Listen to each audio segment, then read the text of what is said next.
Station, this is Houston. Are you ready for the event? Houston, this is Station. I am ready for the event. Good morning, America. This is Mission Control Houston. Please call station for a voice check. Station, this is ABC News. How do you read us?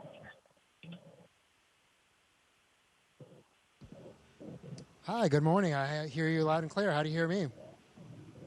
I hear you loud and clear as well. So let's start with, you know, you're going to break a record, and I know records are made to be broken, but how significant is this record in terms of what we learn about human beings and our endurance for long-term space travel? Well, hey, Gina, good morning, and welcome back. It's great to have you with us on the International Space Station once again. You know, it's an honor to be able to be considered one of the people that's going to have spent a year in space. And so, yeah, for sure, this record will soon be broken again, and that's great because that means we're continuing to press forward. And I think this is really significant in the sense that it teaches us that the human body can endure, it can adapt, and as we prepare to push back to the moon and then from then onward onto hopefully Mars and further on in the solar system, I think it's really important that we learn just how the human body learns to adapt and how we can optimize that process so that we can improve our performance as we explore further and further out from Earth. As a physician, what changes have you noticed in your body? I knew some astronauts that they got taller in space. Did you sleep better? Did you sleep worse? I mean, how have you documented your year in space for yourself physically? Yeah, you know, we actually just measured ourselves the other day for our return trip because you got to make sure you still fit in your spacesuit, your pressure suit, and your seat in the Soyuz. And it looked like I had grown for about 3 centimeters. Unfortunately, that is not a permanent change.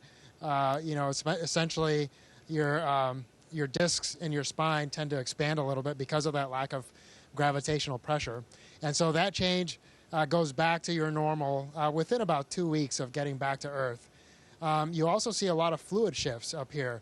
Again, because of the lack of gravity, a lot of the fluid that normally sits in our legs will tend to come up in your body, and essentially, you know, you get a little bit of more fluid in your face and your upper body.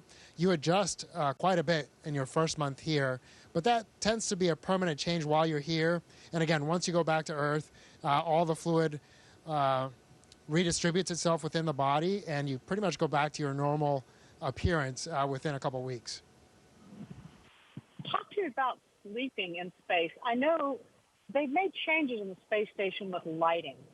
What is sleep like on the space station? Better, worse? How much better or worse did you sleep up there? Well, you know, for me, it's been wonderful, to be honest. Again, I've had a 25-year Army career, so I've been really rough on my body between a lot of helicopter landings, a lot of military jumps and skydives. I've done a lot to essentially earn some of the bumps and bruises that I've had in my body. And so the pressure that you feel in bed while you're on Earth is completely gone up here. And so you're completely decompressed, especially your neck and your spine. And so for me, that's been wonderful. You tend to just float in your sleeping bag. Your sleeping bag is really more to keep you in place so that you're not going around bumping everything in the middle of the night. And as far as the lighting, it's perfectly dark in our crew quarters. I turn off my computer and it's dark. There is kind of a permanent sound on station, and that's because of all the life support equipment that we have that has to run permanently. But honestly, that makes for some great white noise. So I've actually slept better in the last 10 months than I have in a long, long time. We talked to Laurel O'Hara, who's coming up next month, September, and she's looking forward to giving you a hug and bringing some treats. What advice are you going to be giving Laurel before she launches? What tips are you giving her? Yeah, I'm obviously super excited to see Laurel, both because she's a great friend and also because it means it's time to go home. But yeah, Laurel's going to do fantastic. I mean, we all get fabulous training. We have an amazing support team on the ground that just gets us so ready for this mission. So I know she's going to knock it out of the park when she's up here. And I would just tell her to really just take the time to enjoy it. Just like any job, it's really easy to lose yourself in the work and focus so much on getting it right and doing a great job, which obviously is very important up here. But every once in a while, you just got to force yourself to look up, or in this case, look down the window, out of the cupola, and just enjoy the beautiful view. And really just take a moment to appreciate how blessed and how lucky we are to have this opportunity and enjoy where we are. Part of what I think is interesting to people about life on the space station is your food. Do you get much choice in food? What were your favorites? What hacks did you find up there for your diet? Yeah, we actually get really great food. The one downside is that we have to rehydrate most of it.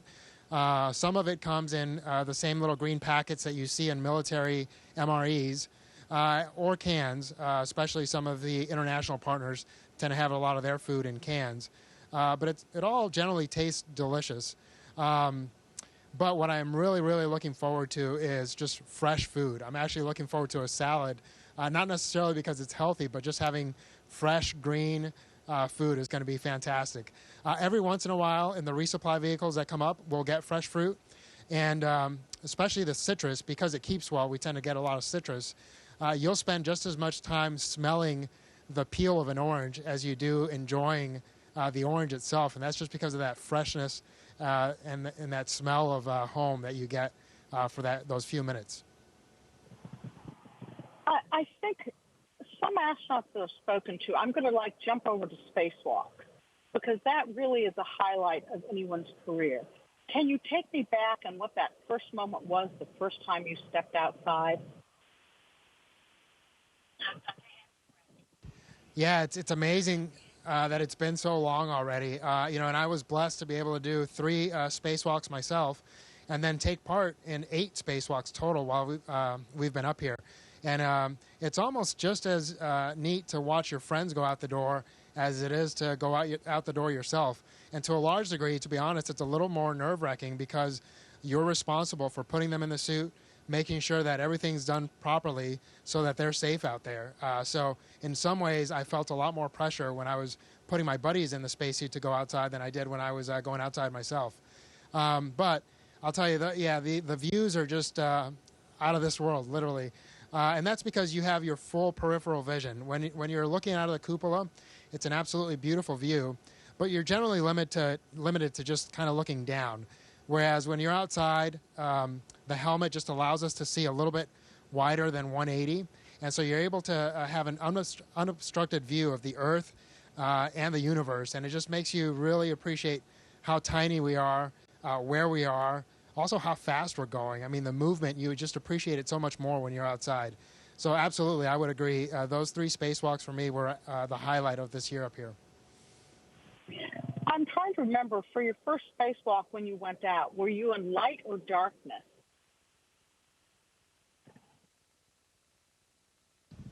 Oh, boy. I don't remember exactly. I think for the first few minutes we were in darkness, and then it became light. And I was fortunate that I felt pretty comfortable outside pretty quickly. Again, going back to that amazing training that we have, and we have the neutral buoyancy lab. So it really felt like I was doing a run in the pool.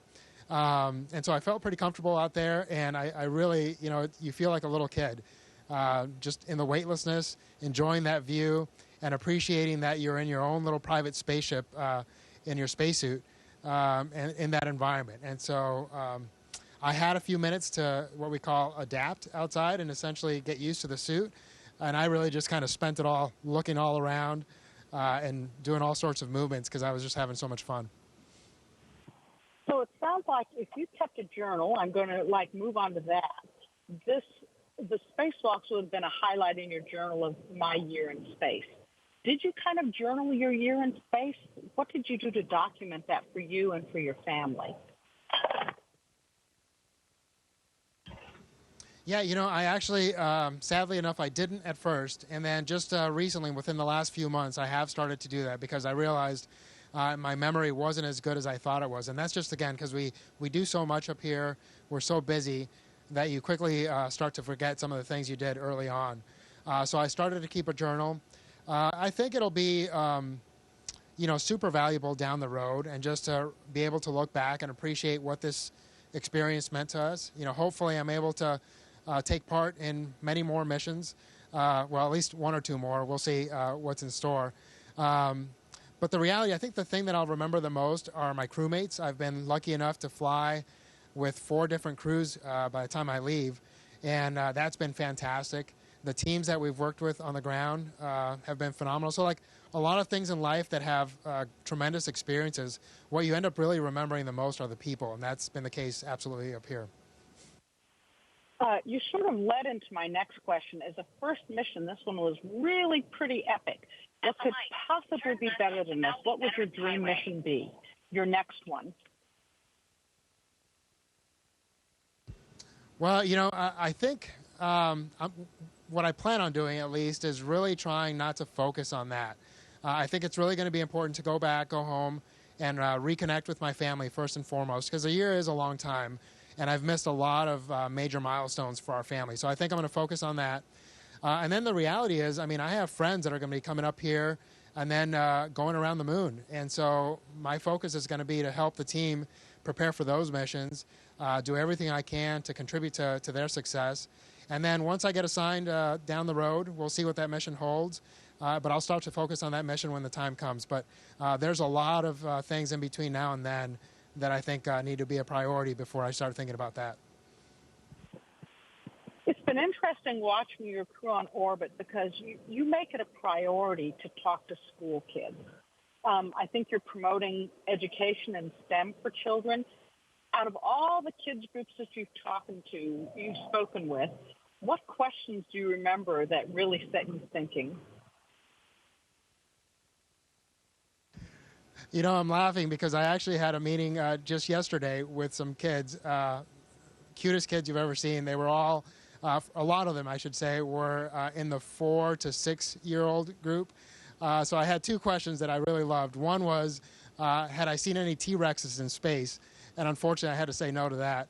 And then the other one was if I had seen any mermaids, because I had described what looking at the ocean is like from up here. And so, unfortunately, I had not seen either T-Rexes or mermaids. But I just love the fact that we can enjoy the kids' curiosity and hopefully inspire them to great things later on in the future. I think it's interesting because one thing that the space station has proven to be very valuable with in the past, hopefully you have a slow hurricane season this year, but Earth observations from space and what it teaches us about our planet. What do you think you've learned about our planet from observing Earth for a year? Well, yeah, absolutely. You get a very different perspective being up here. The biggest one is how unique our planet is, right? You look out at the rest of our solar system, and all you see in general is darkness. And I think we just have to appreciate how special our planet is and do our best to ensure that future generations are able to enjoy our planet just as much as we have been able to. The other thing that you really appreciate is the fact that there are no borders and the fact that we as humanity can do amazing things. We've had humans in space now for 23 continuous years, and I don't think most people really appreciate how difficult this is and what a team effort it really is to have this achievement. And so the fact that you can look down and say, man, if we work together, we can do some amazing things. So all those things, they kind of sound philosophical, but just you learn to appreciate the fact that you're living it every day while you're up here. You're coming home in another month. Tell me what the process is for returning home. You just don't hop in a car and drive home. Is your body monitored, and what is the adjustment like for returning to Earth from space? Yeah, so kind of going back to your previous question, again, there's only been a handful of us that have been up here for this long. And so they try to capture as much science as they can, as quickly as they can, because our bodies are just so good at readapting. So as soon as we land, again, I came up on a Russian spacecraft, so I'll also go back and we'll land in Kazakhstan. And there'll be a NASA team there ready to fly me back to Houston. But right away, they get you in this medical tent and they start doing testing from about 10 minutes after you land. And we gather as much data as we can before we get on the NASA plane, which then flies us back to Houston. And within about 24 hours of landing, you're landing back in Houston and seeing your family for the first time. You know, after about 6 months in space, most people have a little bit of a hard time with their vestibular system and their equilibrium. So after 12 months, that can be a challenge even more so, although some people have done amazingly well. So I'm not sure how it'll be for me. I'm preparing for the fact that it might be a challenge and that it might take a couple days before I'm somewhat normal. But the reality is it's going to take anywhere from 2 to 6 months of really intense rehab to get back to my normal. You know, and that's just part of the process. What you've talked about missing salads, but coming home, what are you looking forward to most? Your family, I'm sure, a shower, a walk on the beach. TikTok for me what you're looking forward to. Yeah, well, I think you just named them all. Absolutely, time with my family. Again, you know, we've been able to stay in touch really well. We get phone calls, we get video conferences every once in a while. But there's nothing like being there in person. And so just being able to reconnect with my kids and my wife, that's going to be fantastic. Being outside, again, we get fantastic views up here, but we're limited to the space of about a 5-bedroom home. And so it's a very small space, you know, to be in for a full year. And the other thing for me especially is that I've only been exposed to about 6 other humans at a time for the past year. And so it's going to be a little bit of a readaptation to be around crowds and big groups of people. So I'm looking forward to slowly but surely getting to see all my friends and reconnecting with them too. And in closing, are there any favorite gymnastic tricks you've learned as you've mastered zero-G up there? Anything you care to show us? Well, you know, I think one of the hardest things for people to really understand is the fact that you just don't have a sensation of up and down, right? So if I jump up on the sidewall here, my body quickly adjusts to the fact that now this is my up and down. And so you might see me essentially standing on the wall, but it's amazing how quickly your brain adapts to just reference this now being up and down for me. And so something as simple as this for me is just super cool to appreciate, again, how adaptable our bodies and our brains are. So yeah, of course, you know, every once in a while we'll zoom around the space station as fast as we can, especially as you get more comfortable. But there's so much sensitive equipment up here. You really try to take it easy to make sure that everything stays where it's supposed to be. Frank Rubio, thank you so much for your time today. Godspeed.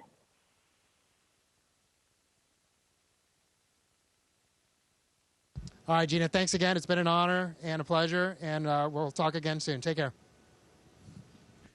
Station, this is Houston ACR. That concludes the event. Thank you. Thank you to all participants from Good Morning America Station. We're now resuming operational audio communications.